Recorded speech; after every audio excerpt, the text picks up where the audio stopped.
Merci de rester fidèle au programme d'ITV. C'est parti pour cette édition du soir. Le titre. Commémoration du massacre de Thiaroye 44. Le président de la République réaffirme la volonté du Sénégal de restaurer cette page d'histoire. Bassirou Diomaye Faye annonce également la pose de la première pierre de la stèle commémorative édifiée entre le camp militaire et le cimetière. Université Cheikh Anta Diop de Dakar, la tension monte entre les étudiants et les forces de police. Ils se sont affrontés ce matin. Il y a eu d'ailleurs des blessés du côté des étudiants. Les industriels qui s'activent dans la production de fer à béton alertent sur leur situation. Ces derniers dénoncent une concurrence déloyale et le coût élevé de la production liée à la cherté de l'électricité. Les lamineurs invitent les autorités à agir. Et puis en sport, donc nous allons parler bien sûr de la situation des Lions dans leur club. Ismaël Sarr blessé, inquiétude du côté de la tanière. Voilà pour les titres. Le développement, c'est dans une poignée de secondes.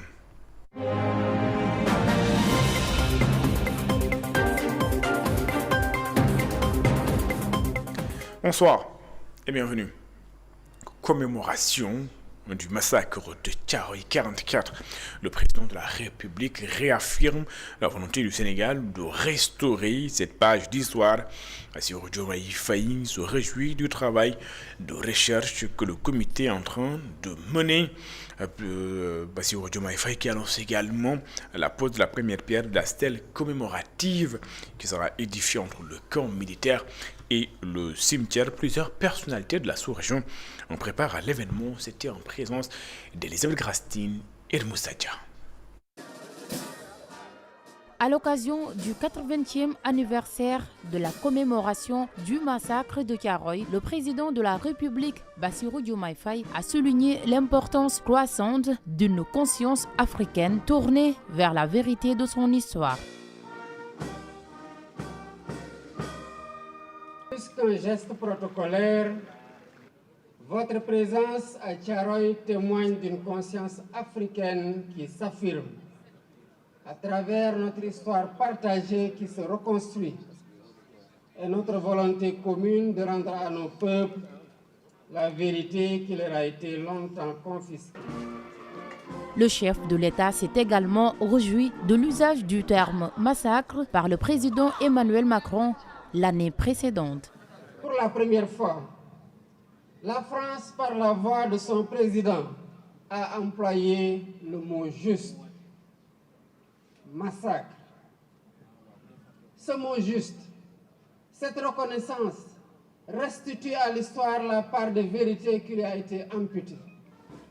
Le président s'est aussi félicité de la publication du livre blanc sur l'histoire de Thiaroye et a réaffirmé son engagement pour la restitution de la vérité historique sur cet événement longtemps occulté. Aujourd'hui, nous nous engageons avec nos frères et sœurs africains à poursuivre ce travail de vérité et de mémoire. Je me réjouis de la publication officielle du livre blanc sur le massacre de Thiaroye. Ce document fondamental, fruit d'un travail scientifique et d'une enquête minutieuse, s'appuie sur des archives, sur la parole des témoins et sur des preuves matérielles pour reconstituer les faits et restituer la dignité aux martyrs. Bassirou Diomaye Faye a par ailleurs annoncé la mise en place d'une stèle entre le camp et le cimetière de Thiaroye. Plus qu'un simple monument, elle constituera le cœur d'un vaste ensemble mémoriel comprenant une esplanade pour les commémorations, des espaces éducatifs et culturels ainsi que des résidences destinées aux chercheurs. Et puis ce matin, à l'université Cheikh Anta Diop de Dakar, de nouveaux affrontements ont éclaté entre étudiants et éléments de police. Les étudiants continuent de réclamer à l'État le paiement de leurs arriérés de bourse. La semaine dernière, le ministre de l'Enseignement supérieur avait proposé un mode de paiement qui n'agrée pas les pensionnaires de l'université Cheikh Anta Diop de Dakar qui ont d'ailleurs décidé de poursuivre la lutte jusqu'à la satisfaction de leurs revendications. Voici les explications de Dembaka. Il est membre de l'amicale des étudiants de l'UCAD et rejoint par Antoine Diouf. Jusqu'à présent, on n'a pas d'avancée sur les réclamations des bourses. Ouais, je peux dire que le mot d'ordre a été décrété depuis belle lurette, c'est une grève illimitée jusqu'à ce qu'on nous paie nos bourses. Voilà, donc sur ce, aujourd'hui aussi, on a été sur le terrain pour revendiquer ce qui nous revient de droit. Donc on a enregistré des blessés, maximum 12 voire 15 personnes touchées jusque-là. Voilà. Donc c'est le bilan donc, de cette journée-là, de ce qu'on a pu enregistrer depuis ce matin jusqu'à présent.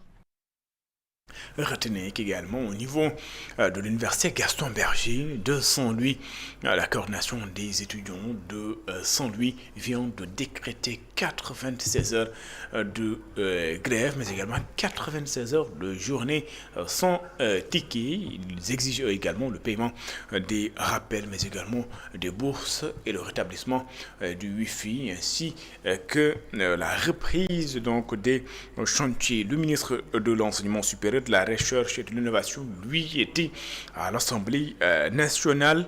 Le budget du MESRI est évalué à 316,4 milliards de francs CFA en autorisation d'engagement et 301 milliards de francs CFA en crédit de paiement. Donc le ministre de l'Enseignement supérieur qui a vu son budget être adopté par les députés, il s'est également expliqué sur la situation des étudiants. Le ministre qui a estimé que 98 milliards de francs CFA sont pour le paiement des bourses, un effort jugé inédit par les autorités. Le programme de pilotage de la coordination et de gestion administrative bénéficie quant à lui de 6,48 milliards de francs CFA. Production du fer à béton traverse une crise sans précédente selon les lamineurs du Sénégal. Ils dénoncent une concurrence déloyale et le coût élevé de la production lié à la cherté de l'électricité. Les lamineurs exigent l'arrêt des importations de fer à béton. Selon eux, les industries locales peuvent donc approvisionner, le marché national. Voici Pierre Diouf, il est le porte-parole de l'Union des lamineurs du Sénégal. Il est au micro de Babacar Seck. Les entreprises connaissent une accumulation dangereuse de stocks du fait du relancement du secteur BTP, des importations massives qui inondent le marché de la concurrence déloyale, du coût élevé de la production et de la cherté de l'électricité. Pourtant, les lamineurs sénégalais disposent d'une capacité de production qui dépasse largement la demande nationale. Le Sénégal est autosuffisant en fer à béton. Si rien n'est fait, les conséquences seront dramatiques. Des milliers d'emplois directs et indirects menacés, des risques de réduction d'activité, d'arrêt de production ou de faillite. La disparition des centaines de petits commerces et prestataires dépendent de nos usines. Nous demandons urgemment à l'État du Sénégal de limiter les importations de fer à béton, de renforcer les contrôles du marché national, d'imposer des taxes dissuasives sur les importations afin de protéger l'emploi local, la sécurité industrielle et l'équilibre du marché. Nous lançons un appel solennel à son Excellence le Président de la République et au Premier ministre Ousmane Sonko. Sauver et protéger l'industrie nationale du fer à béton. Protéger les travailleurs sénégalais et leurs familles. Le Sénégal doit consommer ce que le Sénégal produit. Le chantier de l'autoroute Dakar-Saint-Louis cause beaucoup de désagréments aux habitants de Meouane. Selon eux, le projet leur coupe du reste de certaines localités du Cayor. À cela s'ajoute l'insécurité aux alentours du chantier. Ils invitent les autorités à trouver une solution par rapport à cette situation. Isidore Alexandre Sen et Samafan. Mawandoy est habitant de Tchoke-Hewar dans la commune de Mewan. Selon lui, le chantier de l'autoroute Dakar-Saint-Louis a coupé leur village d'une bonne partie du Cayor. Voilà, nous sommes là aujourd'hui pour dénoncer notre mécontentement concernant l'autoroute APS Dakar-Saint-Louis. Alors, comme vous l'avez vu dans les images, l'autoroute a barré totalement notre route qui nous mène à Ngaï en passant par Mekhé Village. Et nous dénonçons cela. C'est la dernière énergie. Maintenant, ce que nous voulons, notre route ne soit pas barrée. Les manifestants demandent aux autorités de corriger afin que les populations qui vivent ici puissent vaquer tranquillement à leurs occupations. Nous demandons la construction d'un pont ou bien les tunnels soient réaménagés pour que les voitures de grande portée puissent y passer. Voilà, c'est ça ce que nous voulons. Il y a des centaines de villages qui passent par cette route pour relier la route nationale. Il y a Mbayen Selambay, Kermori, Ker Ale. Il y a Ndakar Fi, Lena, Wahal Djamou, Kerndjogou, Darussalam, Mboro, Djogo. C'est la voie la plus stratégique du département, on dirait. Ce tronçon entre Mekhé et Mewan est depuis belle lurette la principale route qui permet d'écouler les productions agricoles vers l'intérieur du pays. Cependant, la construction de l'autoroute Dakar-Saint-Louis a d'après les populations freiné les activités. Isidore Alexandre Sena Ziguinchor, le collectif citoyen L'heure est grave tire la sonnette d'alarme sur l'état du pont Émile Badiane. Les usagers sont inquiets et réclament des mesures rapides allant d'une expertise technique à un calendrier précis de réhabilitation. Aux populations. Le collectif demande au gouvernement d'agir. Et là, Kamara est le président du collectif L'heure est grave. Il est avec Hassan Baïda de Sambo. Le message que nous portons est simple. La situation du pont Émile Badiane appelle à une attente accrue. Un constat préoccupant fondé sur des éléments techniques. Le pont Émile Badiane constitue un axe vital pour l'ensemble de la région. Les observations réalisées par des usagers, des techniciens, des acteurs locaux font état de dégradations visibles. Fissures avancées, affritement localisé du béton, présence d'amartures apparentes, vibrations effectuées lors du passage de véhicules lourds. Notre objectif n'est pas de dramatiser, mais de contribuer à une démarche préventive, responsable et collaborative. Notre demande, renforcer le cadre d'intervention publique, élaboration d'un calendrier clair pour la réhabilitation ou la reconstruction. Un horizon temporel précis permettait aux populations comme aux acteurs économiques d'anticiper et de s'organiser. Aux autorités, certes, le danger est permanent et les promesses ont duré, mais nous exprimons notre confiance dans la capacité de l'État à prendre les décisions appropriées. La sécurité de la population doit demeurer une priorité nationale. Nous réaffirmons notre engagement citoyen, pacifique et constructif. Renforcement de capacité des membres de la société civile à Tambacounda sur les flux financiers illicites organisés par la Direction générale de l'administration territoriale du ministère de l'Intérieur. C'est pour permettre à ces acteurs de mieux comprendre leur rôle et donc de leur éviter de recevoir des financements liés au terrorisme. Guèye Diouf est le gouverneur de la région de Tambacounda. Il est au micro d'Hussein Sow. Cet atelier a deux objectifs majeurs. Le premier, c'est de revisiter les cadres juridiques qui régissent ces organisations, c'est-à-dire les ONG, les associations et les fondations, de partager ces outils avec les différents partenaires, les acteurs de la société civile, l'administration territoriale et l'administration des collectivités territoriales. Et à l'issue des présentations, nous avons constaté que véritablement c'était nécessaire de revisiter ces cadres pour mieux outiller les ONG, les responsables des ONG, pour améliorer leur intervention au niveau territorial. Mieux outiller également l'administration territoriale et chargée de l'instruction des demandes d'agrément, des demandes de reconnaissance d'association et du suivi et évaluation des activités de ces organisations.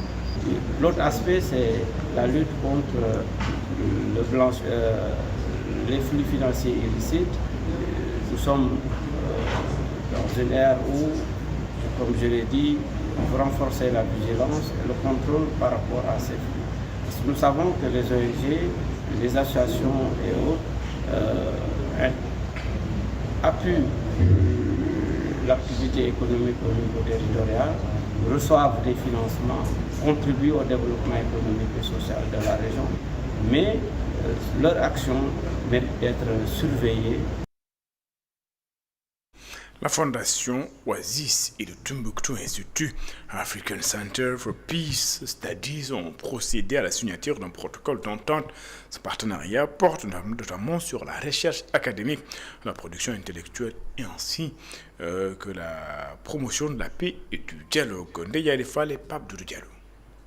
Ce partenariat marque un nouveau départ sur l'intensification des échanges, la production de recherche académique et l'échange entre les chercheurs, selon le directeur général de Tombouctou Institute. Aujourd'hui,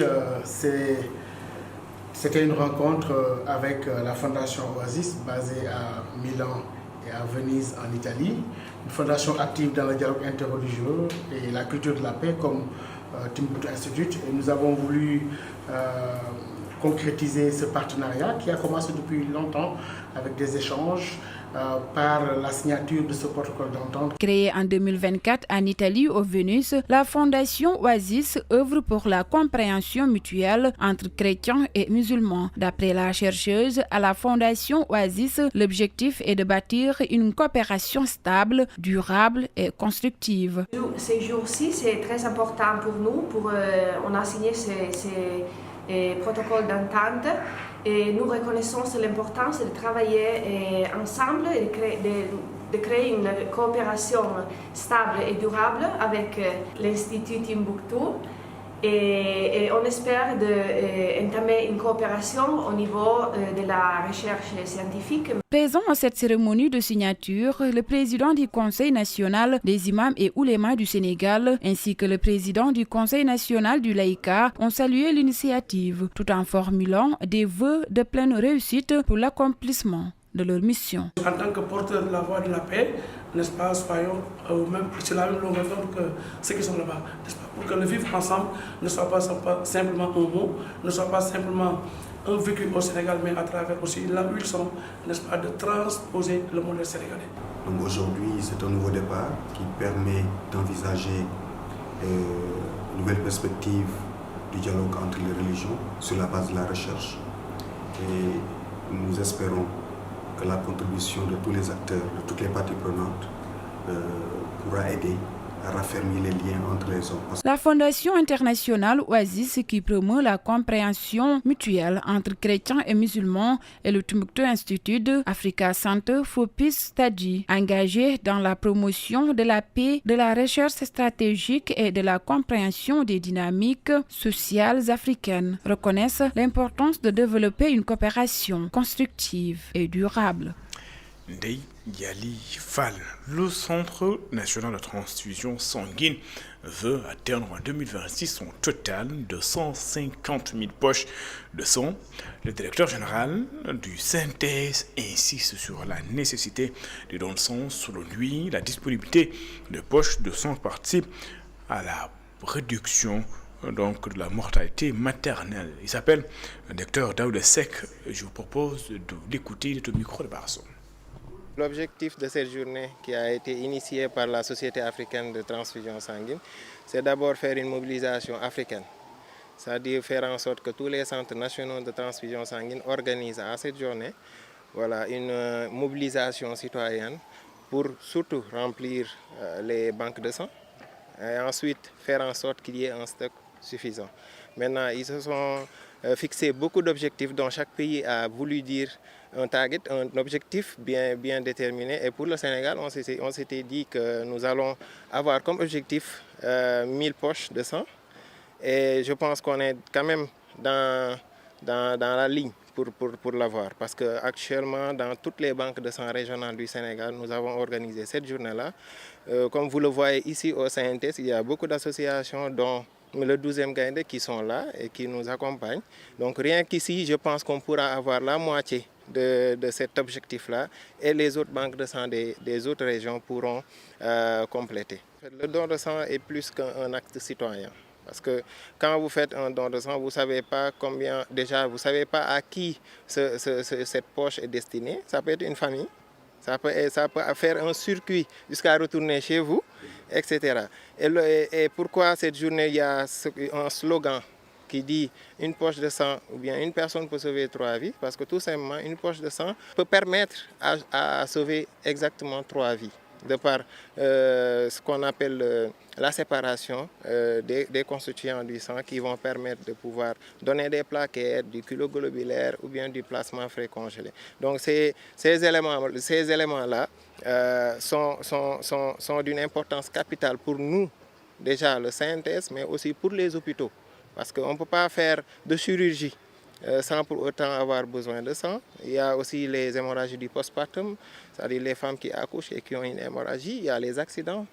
On sait que voilà, le Sénégal, quand même, il y a un taux d'accident assez élevé. Et tous ces éléments-là, il y a l'accompagnement du CNTS via les poches de sang que nous délivrons très souvent pour sauver des vies.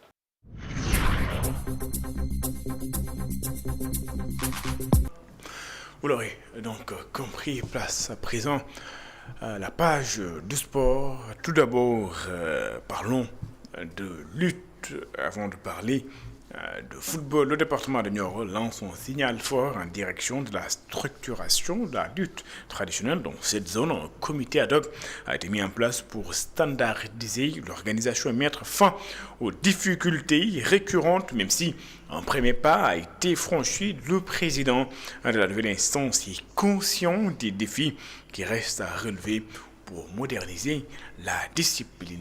Sekou Diallo et Astoumaï. La lutte traditionnelle, sport emblématique et profondément enraciné dans le département de Nioro-du-Rip, est en passe de franchir une étape cruciale vers sa formalisation. Un comité ad hoc vient d'être mis en place dans le but de structurer cette discipline et d'alléger les lourdes difficultés que rencontrent traditionnellement ses organisateurs. Qui dit comité ad hoc, c'est parce qu'il y a urgence. On veut que ces écuries commencent leur championnat de lutte. Et pour commencer ces championnats de lutte, il faut des autorisations. Et pour avoir des autorisations, il faut un comité qu'on va donner au préfet pour qu'il confirme ces personnes-là, pour qu'on puisse les appeler encore. On va se rencontrer avec le préfet et il va dire ses directives. Espérons qu'il va nous donner une date vraiment précise qu'on va commencer les mbapat comme on le dit. Les acteurs locaux ont déjà réalisé un pas important en vue de cette formalisation et ils sont déterminés à poursuivre et à finaliser ce processus de structuration. On va vers la formalisation. Déjà aujourd'hui, on a formalisé. C'est pourquoi j'ai dit que nous sommes rentrés dans l'histoire. Vraiment, on a fait un grand pas aujourd'hui, vu qu'on va ériger le CNG en fédération qui est prévu le 27 décembre. Et pour l'élection des districts, on a programmé ça au mois de mars. Donc ce comité ad hoc va piloter jusqu'au mois de mars. Après, on va faire une élection élective du district. Le président de ce nouveau comité ad hoc, El Hadji Barry, se dit pleinement conscient de l'ampleur des défis qui l'attendent dans cette mission de modernisation et de régularisation de la lutte à Nioro.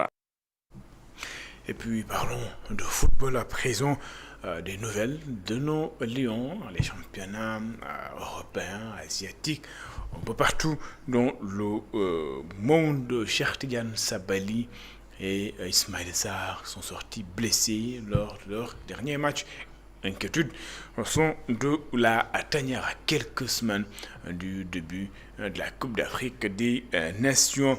Le sélectionneur Pape Bouna retient ainsi son souffle. Et puis de l'autre côté, Sambou Soumano qui a brillé au tournoi doublé avec son club,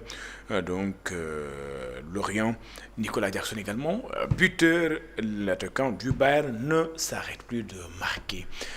L'actualité des Lions à l'étranger, c'est l'affaire de Catherine Sigandour. Une fois n'est pas coutume, on démarre cette fois le tour d'Europe des Lions en Bundesliga où Nicolas Jackson devient de plus en plus décisif. Entré à la 83e minute de jeu lors de la victoire du Bayern Munich contre FC Saint-Pauli 3-1, l'international sénégalais a marqué le 3e but de son équipe dans le temps additionnel. Du côté de l'Angleterre, la 13e journée a été fatale pour l'ailier sénégalais Ismaïla Sarr. Touché à la cheville, Iso est sorti avant la mi-temps lors du match perdu contre Manchester United 2-1. Aperçu avec des béquilles à la fin du match, les nouvelles ne sont pas rassurantes à quelques jours du début de la Coupe d'Afrique des Nations. En Ligue 1 française, l'attaquant sénégalais Sambou Soumané retrouve le chemin des filets après avoir resté 5 journées sans marquer. Face à Nice de Yvan Diouf et d'Antoine Mendy, Soumano a claqué un doublé permettant à Lorient de remporter le match sur le score de 3-1. Titulaire avec le FC Metz contre le Stade Rennais, un match d'ouverture de la 14e journée de Ligue 1, Cheikh Tidiane Sabali est lui aussi frappé par le mauvais sort. Comme Ismaïla Sarr, l'ailier sénégalais est également sorti sur blessure dès la première période.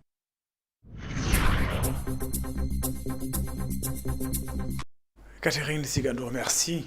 Merci également d'avoir suivi cette édition. C'était tout pour ce soir.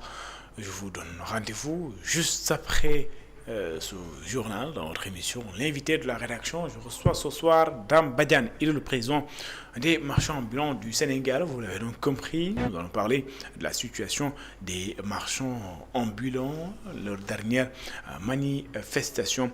Dame Badiane sera donc avec nous tout de suite.